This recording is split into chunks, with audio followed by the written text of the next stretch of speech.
Hello viewers, this is VV Kulkarni from PMC School JNV Dharashiv. Today we will take up a competency based question on the topic area related to circles. The theme is the symbol of National Saving Scheme.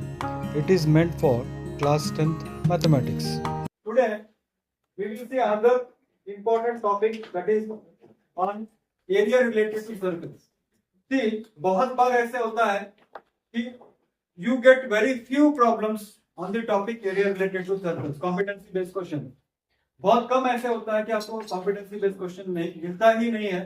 तो मैंने एक ऐसा question ढूंढ के लाया आपके लिए जो पुराने क्वेश्चन पेपर में से है, old sequence previous years CBSE question paper में से है.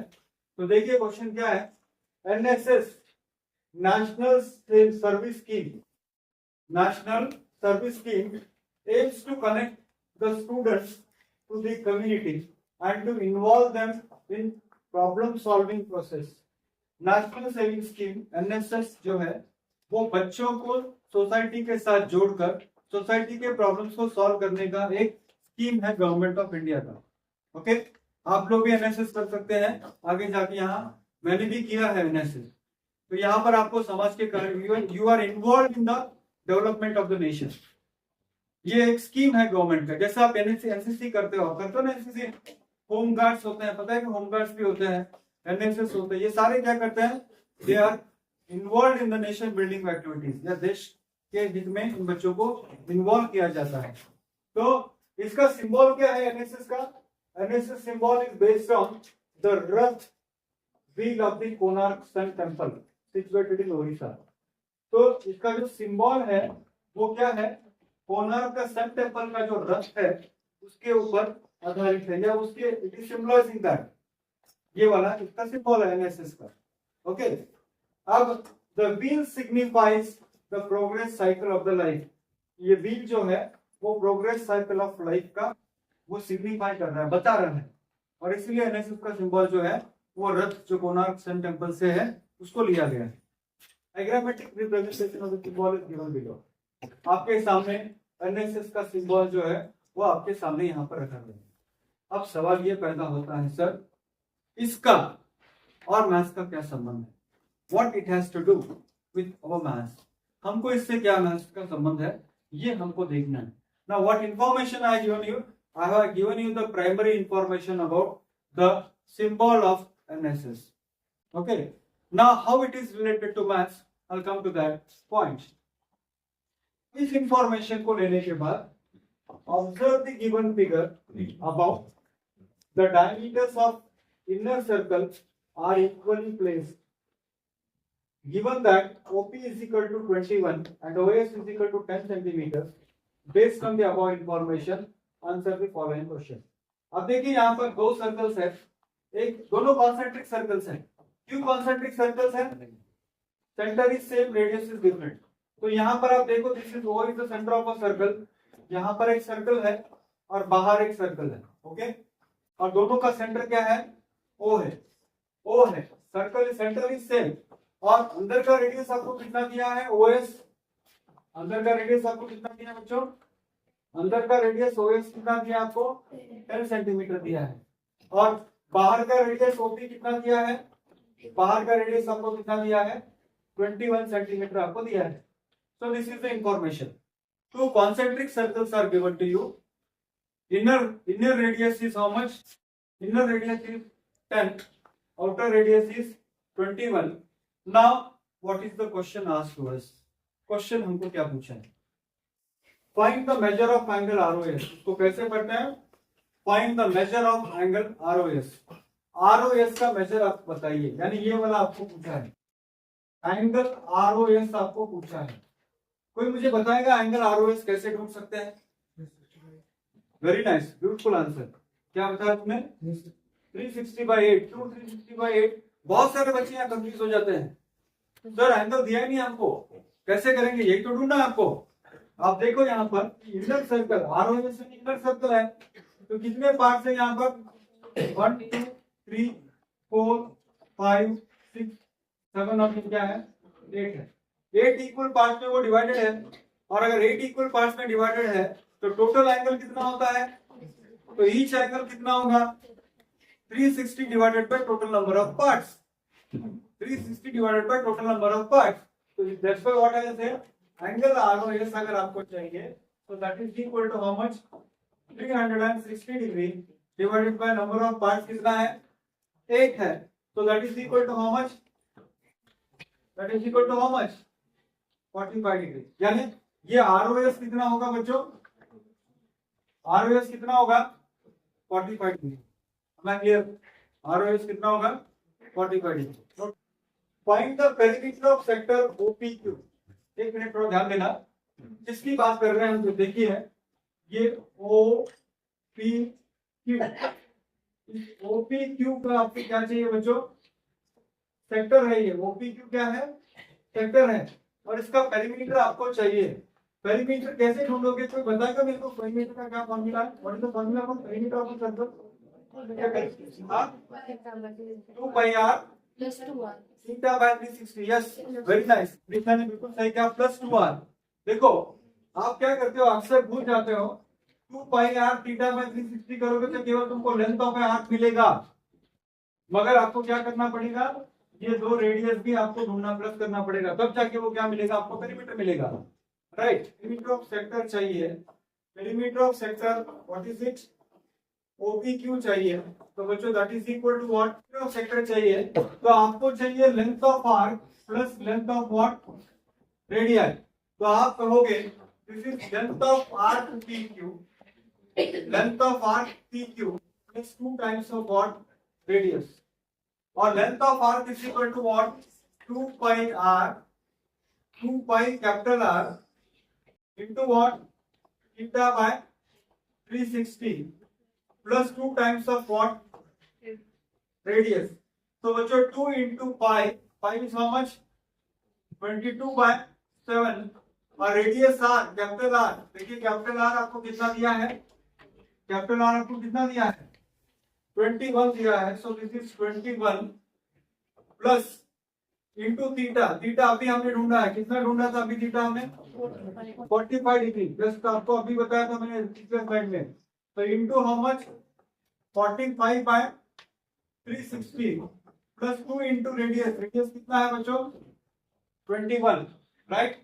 तो इसको अगर आप सिंप्लीफाई करोगे तो 7 1 jar 7, 7 3 jar how much, 7 3 jar 21, 45 1 jar 45, 45 8 jar how much, 45 8 jar 360, again 2 1 jar 2, 2 4 jar 8, फिर 2 11 जार, और ये क्या होगा 2 2 जार। तो फाइनली जो बचेगा वो है 11 इंटू 3 बाय 2, क्या बचेगा 11 into 3 divided by 2 plus 2 into 21, कितना होता है बच्चों ये, तो बच्चों 11 इंटू 3 कितना होता है 33 डिवाइडेड बाय 2 प्लस 42। बच्चों 33 डिवाइडेड बाय 2 कितना होगा 16.5 प्लस हाउ मच 42, तो इसको प्लस करोगे तो कितना होगा बच्चों ये 58 पॉइंट हाउ मच 5 सेंटीमीटर से का यूनिट सेंटीमीटर है, 58.5 सेंटीमीटर। यहाँ पर एक बात भूलना नहीं, जैसा अनिशा ने बताया कि दो रेडियस को जोड़ना मत भूलो। Find the area of shaded reason PQRS। आपको ये शेडेड रीजन PQRS दिख रहा है, ये शेडेड रीजन PQRS अगर आपको चाहिए तो आपको क्या लगता है मुझे क्या करना पड़ेगा, या area of the bigger outer sector minus area of the inner sector is equal to area of shaded region, बराबर है कह रहे। ये चाहिए तो बाहर का सेक्टर का एरिया, बाहर का सेक्टर का एरिया उसमें से अगर अंदर का सेक्टर का एरिया माइनस कर दो तो मुझे क्या मिलेगा, शेडेड रीजन मिलेगा। तो आप लिखिए वहां पर area of shaded reason, area of shaded region is equal to area of outer sector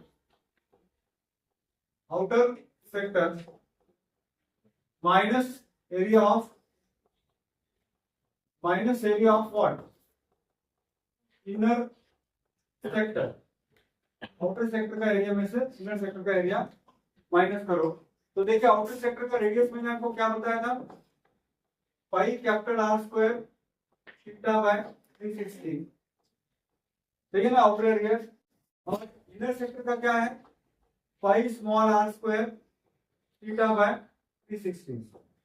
इसमें कॉमन फैक्टर क्या है बच्चों, यस पाई कॉमन है, थीटा बाय 360 कॉमन है, तो पाई थीटा बाय 360, तो ब्रैकेट में बचेगा बच्चों capital R square minus small R square, is it.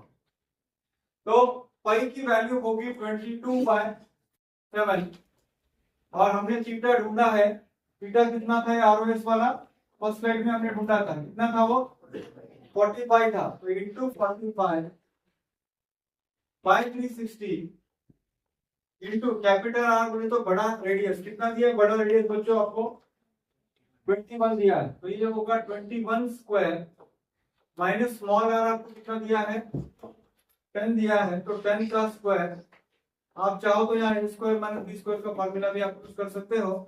तो आप देखो ये 45 1 जा 45 होगा और ये डायरेक्टली होगा 45 8 जा 360, राइट। तो ये 22/7 this will be equal to what 22/7, 21 का स्क्वायर होता है बच्चों 441, 21 का स्क्वायर कितना होता है 441 और 10 का स्क्वायर होता है 100। तो बच्चों इसको अगर मैं सॉल्व करूं तो ये 22/7 इंटू 441 में से 100 माइनस करूं तो कितना होगा 341, तो डिवाइडेड बाय 7 इंटू 8, यहाँ पर ध्यान देना 7 इंटू 8 कितना होगा ये 56 होगा। इसको थोड़ा यहाँ सिंप्लीफाई करना रह गया मुझसे, एक काम करो चाहिए तो यहाँ पर आप सिंप्लीफाई कर सकते हो, 2 11 जा 22 और ये 2 28 जा कितना होगा 56, ओके। अब आप इसको इंटू करो, 11 into 1 is 11 carry 1, 11 into 4 is 44 plus 1 कितना होगा 45 कैरी 4, 11 इंटू 3 33.4 कितना होता है 40 डिवाइडेड बाय हाउ मच 28। बच्चों एग्जाम में अगर आपके पास टाइम मिला तो आप इसको पूरा सिंप्लीफाई करो, वरना यहाँ पर रख के आप छोड़ सकते हो, मगर इसको कैलकुलेट करोगे तो आपको आंसर मिलेगा 133.96 स्क्वायर सेंटीमीटर। सर एग्जाम में हम क्या करें, थोड़ा टाइम कंज्यूमिंग जरूर है, तो अगर आप चाहो तो यहाँ पर क्या कर सकते हो 3751 को 28 से डिवाइड करके आप देख सकते हो, मगर एग्जाम में अगर टाइम नहीं मिला तो इस काम में एडवाइस आपको दूंगा यहाँ तक लिख के आप इसको छोड़ दो, सारे प्रॉब्लम्स करो, फिर टाइम मिला तो वापस आ जाओ यहाँ, okay fine. Find the area of shaded region ACD in the segment। अब देखो ये रीजन आपको पूछा है बच्चों, कौन सा रीजन पूछा आपको ACD आपको पूछा है, ACD आपको पूछा है, कोई बताएगा what is the area of the shaded region ACD क्या होगा? वेरी नाइस, क्या बोला आपने, area of area of shaded region is equal to area of sector, कौन सा सेक्टर है यहाँ पर ये वाला सेक्टर, कौन सा सेक्टर है वो एरिया ऑफ सेक्टर, सेक्टर का नाम क्या है बच्चों BOAC, कौन सा area of sector BOAC, okay. Minus area of what, minus area of what triangle, और उस ट्रायंगल का नाम क्या है, ट्रायंगल का नाम क्या है BOA या AOB, जो भी तुमको कहना है। बच्चों एरिया ऑफ सेक्टर का फॉर्मूला तो आप सब जानते हो, what is that formula pi r square theta upon, मैंने रेडियस सॉरी यहाँ पर गलती मैंने की कि रेडियस कौन सा लेना चाहिए था स्मॉल r लेना चाहिए था, क्योंकि अंदर का सर्कल की बात चल रही है, बाहर का सर्कल का बात ही नहीं कर रहे हम, तो यहाँ पर क्या लेना चाहिए था मुझे स्मॉल r आपको लेना चाहिए था। अब दिक्कत ये आती है कि सर ये एंगल ही नहीं दिया सेक्टर एंगल आपको, तो आप कैसे करोगे, कोई बताएगा मेरे को सेक्टर एंगल कैसे होगा? 90 डिग्री है, वेरी नाइस, कैसे 90 डिग्री होगा? देखो बच्चों ये डायमीटर है, ये डायमीटर है बच्चों, ये डायमीटर है, और डायमीटर के सभी सर्कल के अंदर जो एंगल बनता है वो कितना होता है सेमी सर्कल के अंदर जो एंगल बनता है वो कितना होता है? हमेशा 90 होता है। इसलिए आप बोल सकते हो कि angle BOA is equal to how much? 90 degree. Because क्या लिखोगे आप? क्लास 9 स्टैंडर्ड का कॉन्सेप्ट आप यूज कर रहे हो। Angle in a what? Semi circle is right angle. Angle in a semi circle is what? Right angle. इसीलिए क्या होगा? थीटा की वैल्यू, पाई की वैल्यू में 22/7। रेडियस है, इनर रेडियस कितना दिया आपको? इनर रेडियस में आपको बार बार बता रहा हूँ कितना दिया है? 10 दिया है। और थीटा की वैल्यू आपको कितना दिया है? थीटा की वैल्यू आपको नहीं दिया है, but it is angle in a semi circle, इसलिए वो कितना होगा? 90/360। अब यहाँ पर प्रॉब्लम है कि sir area of a triangle का फॉर्मूला क्या होगा? क्योंकि राइट एंगल ट्राइंगल है तो half into base into height, half into base into height. और राइट एंगल ट्राइंगल का यहाँ पर देखिए बेस तो दिया ही नहीं आपको, यार बेस भी नहीं दिया, हाइट भी नहीं दिया है, मगर दिया है। Yes, very nice. क्या बोला तूने? Radius is the height. Radius he height है, रेडियस ही बेस है। Radius of the circle is the base of the triangle, radius of the circle is the height of the triangle, because it is the right angle triangle. तो यहाँ पर half into क्या होगा? Half into radius कितना दिया? 10 into 10 into 10, it is right. तो यहाँ पर क्या हो सकता है बच्चों? Zero cancels with zero, 9 1 9 9 4 how much? 36। Again कुछ कैंसिल हो सकता है कि देखिए आप 2 11 2 2 इज इट राइट? अगेन क्या हो सकता है? 2 1 2 2 5 10, इज इट राइट? तो this will be equal to 11 5 11 5 55। 55 into 10 कितना होता है बच्चों? 55 इंटू 10 कितना होता है? 150 divided by how much? 7 minus 2 1 2 2 5 10। So this is equal to how much? minus 50. Is it right? तो अगर आप इसको सिंप्लीफाई करोगे तो ये होगा बच्चों व्हाट आई टेक हियर 50/5 कितना होता है? देखिए आप इसको 50 करोगे तो कितना होगा? यहाँ 7 7 जा 49, 7 7 जा 49, कैरी कितना होगा? 6 7 8 जा 56, राइट? कैरी 4 7 5 जा 35, कैरी 5 50, 7 7 जा 49, and 78.57 minus how much? 50.00, and that is equal to how much? 28.57 square centimeter, right? यानी outer sector minus inner triangle will be equal to the area of shaded region. कभी कभी exam में याद रखो, एक chance हो सकता है कि टेक पाई या 3.14 आपको दे सकता है।